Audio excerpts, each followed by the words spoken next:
ओम नमो भगवते वासुदेवाय नमः। आप सबका हमारे चैनल पर बहुत बहुत स्वागत है। आज इस वीडियो में आप जानेंगे कि अपरा एकादशी कब है। हर माह में 2 बार एकादशी पड़ती हैं, एक कृष्ण पक्ष में और एक शुक्ल पक्ष में। ज्येष्ठ माह के कृष्ण पक्ष में पड़ने वाली एकादशी को अपरा एकादशी के नाम से जाना जाता है। अपरा एकादशी का ये व्रत पापों के नाश और मोक्ष की प्राप्ति के लिए किया जाता है। अपरा एकादशी का व्रत बहुत पुण्यदायी माना जाता है। माना जाता है कि इस व्रत को करने से बड़े बड़े पापों का नाश हो जाता है, धन, यश और सम्मान की प्राप्ति होती है और इस दिन भगवान विष्णु के वामन स्वरूप की पूजा की जाती है। कहा जाता है कि इस व्रत के प्रभाव से ब्रह्महत्या, गौहत्या, परनिंदा जैसे पापों से भी मुक्ति मिलती है। तो आइए जानते हैं अपरा एकादशी कब है। लेकिन ये जानने से पहले अगर आप हमारे चैनल पर नए हैं और आपने अभी तक हमारे चैनल को सब्सक्राइब नहीं किया है तो प्लीज़ जल्दी से सब्सक्राइब कर लें और नोटिफिकेशन बेल को ऑन करें, जिससे आपको हमारी आने वाली वीडियो की जानकारी तुरंत प्राप्त हो सके। पंचांग के अनुसार ज्येष्ठ माह के कृष्ण पक्ष की एकादशी तिथि पर अपरा एकादशी का व्रत रखा जाता है। ज्येष्ठ माह के कृष्ण पक्ष की एकादशी तिथि 22 मई को देर रात 1:12 पर शुरू होगी। वहीं इस तिथि का समापन 23 मई को रात 10:29 पर हो जाएगा। ऐसे में उदया तिथि के अनुसार अपरा एकादशी का व्रत 23 मई को रखा जाएगा।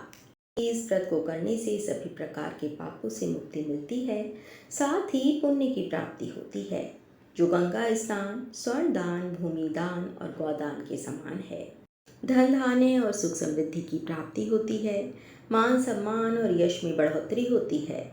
ये व्रत भगवान विष्णु को समर्पित है और उनकी कृपा प्राप्त करने के लिए अत्यंत फलदायी माना जाता है। अब बात करते हैं शुभ मुहूर्त की।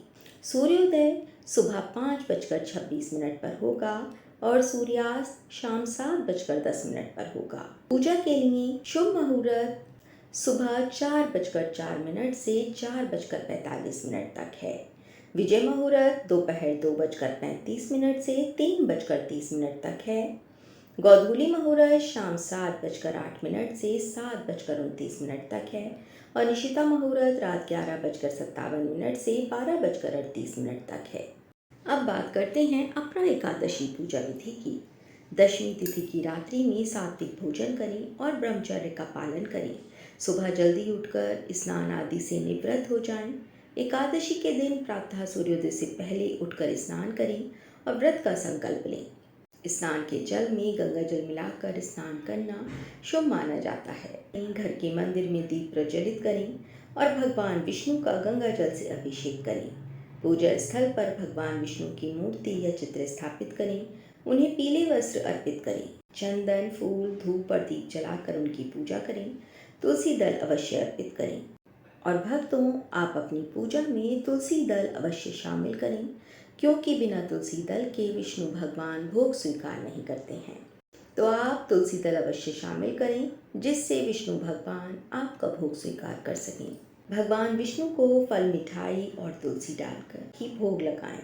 भगवान विष्णु के मंत्रों का जाप करें, जैसे ओम नमो भगवते वासुदेवाय नमः। विष्णु सहस्र नाम का पाठ करना भी अत्यंत फलदायी होता है। अपरा एकादशी की व्रत कथा सुने या पढ़ें, भगवान विष्णु की आरती गाएं। अपनी क्षमता के अनुसार गरीबों को वस्त्र, भोजन या अन्य आवश्यक वस्तुओं का दान करें। द्वादशी तिथि में सूर्योदय के साथ व्रत के बाद व्रत खोलें। एकादशी व्रत का पारण भक्तों अगले दिन यानी द्वादशी तिथि पर किया जाता है। ऐसे में व्रत का पारण 24 मई को किया जाएगा।